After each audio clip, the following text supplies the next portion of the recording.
சிபிராஜ் ஒரு இன்ஸ்பெக்டராக இருக்காப்புல. படத்தோட ஆரம்பத்திலே உங்கள் கதைக்குள்ளே போனதும் ஒரு நல்லதாக போச்சு. ஏன்னா படத்தில் தேவையில்லாத சாங்ஸ் இல்லை, இதெல்லாம் இல்லை.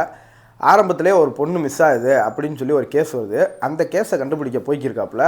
அதை பின்தொடர்ந்து போய்கிட்டே இருக்கும்போது ஓரளவுக்கு பக்கத்தில் நெருங்க போகும்போதுன்னு பார்த்து ரன்னிங்கில் இருக்க பஸ்ஸில் ஒரு பொண்ணை வந்து அடித்து டார்ச்சர் பண்ணுறாங்க அப்படின்னு சொல்லி இன்னொரு கேஸ் வருது. விடிஞ்சால் நம்ம சிபிராஜ் வந்து மலைக்கு போகணும். இந்த நைட்டு 10 மணி நேரத்துக்குள்ளே எப்படி உங்கள் 2 கேஸையுமே முடிக்க போகிறாரு அப்படின்றத இந்த படத்தோட கதை.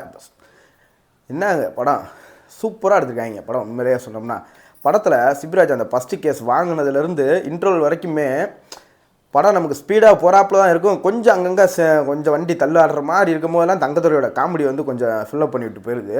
ஆனால் அப்படியே ஆப்போசிட்டு செகண்ட் ஹாஃப் வேறு level screen play, editing, background, BGM, music எல்லாமே. படம் எவ்வளோ ஸ்பீடாக போதோ அதுக்கேற்ற மணிக்க எடிட்ரு இந்த பேக்ரவுண்ட் மியூசிக் ரெண்டும் சேர்ந்து நம்மகிட்ட விளாடும் பார்க்கணும். படம் எங்கேயுமே நம்மளை அங்கிட்டு இங்கிட்டு திரும்பவே விடாது.